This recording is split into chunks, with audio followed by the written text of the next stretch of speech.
Myself, Dr. Akshit Gupta. I am a consultant at ASG Eye Hospital, Bhubaneswar for servicing cornea and refractive surgery. आज अपन बात करेंगे myopia और hypermetropia के बारे में। ये क्या होता है, इसके कारण, इसके मिथ्स और इसमें क्या क्या करना चाहिए अपने को। मायोपिया और हाइपरमेट्रोपिया एक रिफ्रैक्टिव एरर है अपने आंख के। तो देखा जाए तो बेसिकली अगर अपन इस मॉडल से समझें तो ये अपनी एक नॉर्मल ह्यूमन आई है ना। तो इसमें सबसे आगे ये कॉर्निया का एक स्ट्रक्चर होता है और इसके अगर अंदर जाएं तो ये एक पार्ट लेंस का होता है और सबसे पीछे ये पर्दे वाला आता है जिसको अपन रेटिना बोलते हैं। सो नॉर्मली अपनी आई इस हिसाब से बनी होती है कि कोई भी रेस आके अगर कॉर्निया पे होती हैं तो वो आके सारी रेटिना के ऊपर फोकस करती हैं। अगर इसमें कोई भी दिक्कत आए कि अगर ये रेटिना पे नहीं फोकस कर पा रही हैं तो उसके कारण रिफ्रैक्टिव एरर होता है। तो रिफ्रैक्टिव एरर या तो मायोपिया हो सकता है या हाइपरमेट्रोपिया हो सकता है बचपन में। अगर अपने बचपन में अपनी आंख ज़रूरत से थोड़ी ज़्यादा बड़ी होगी तो जो रेस बन रही हैं वो रेटिना के थोड़ा आगे बनेंगी, तो उसको अपन बोलते हैं मायोपिया, नियर साइटेडनेस। जैसे बच्चों का जिसमें माइनस नंबर आता है तो माइनस के सारे नंबर में मायोपिया होता है। जैसे और माइनस के नंबर में भी एक स्फेरिकल नंबर होता है, एक सिलेंड्रिकल नंबर होता है। ठीक है, माइनस नंबर जितना बढ़ेगा, जितना आंख का साइज बढ़ेगा उतना ही माइनस नंबर बढ़ता है। हर साल इसलिए अपन बच्चों को बोलते हैं कि अपना आई चेकअप करवाना है, बिकॉज जैसे जैसे अपनी उम्र बढ़ती है अपना आंख का साइज़ ग्रो करता है। ठीक है, आंख का साइज़ ग्रो करने पे माइनस का नंबर बढ़ता जाता है। तो 19 से 21 साल तक माइनस का नंबर मायोपिया हमेशा बढ़ेगा थोड़ा थोड़ा धीरे धीरे। ठीक है, अब मायोपिया में भी -5 तक अपन उसको सिंपल मायोपिया बोलते हैं और -5 के बाद उसको पैथोलॉजिकल मायोपिया बोलते हैं।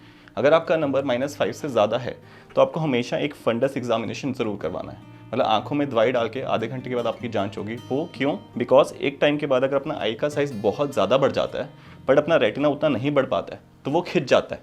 उसमें खिंचने के कारण होल हो सकते हैं और आगे बीमारियां और बढ़ सकती हैं, जैसे आरडी के चांसेस रह सकते हैं। तो इसलिए इसका रेगुलर चेकअप करवाना बहुत ज़रूरी है। इसी तरह जो हाइपरमेट्रोपिया होता है वो आंख के साइज़ का छोटा होना होता है।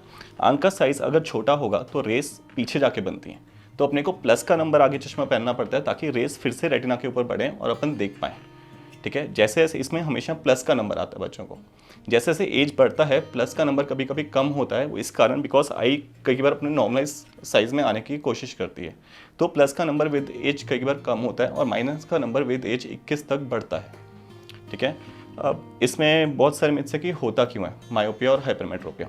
मोस्टली ये जेनेटिकल होता है। अगर आपके पेरेंट्स को किसी एक को भी हो तो आपको चांसेस होंगे मायोपिया या हाइपरमेट्रोपिया होने के, पर अगर दोनों को हो तो आपके चांसेस ये और ज़्यादा बढ़ जाएंगे। दूसरा, आजकल बच्चे बहुत ज़्यादा नज़दीक का काम कर रहे हैं, अपने लैपटॉप पे, मोबाइल पे, स्क्रीन पे बहुत ज़्यादा है। तो बहुत ज़्यादा नियर का काम करने के कारण भी ये चीज़ें बढ़ती हैं।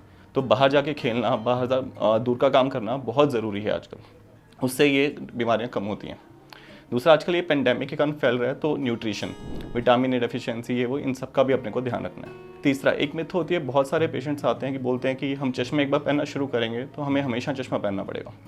ऐसा नहीं होता है।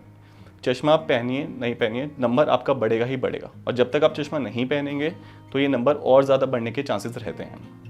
आप इसको पहचानेंगे कैसे बचपन में कि बच्चों को है कि नहीं है? बच्चे कभी नहीं बताएंगे।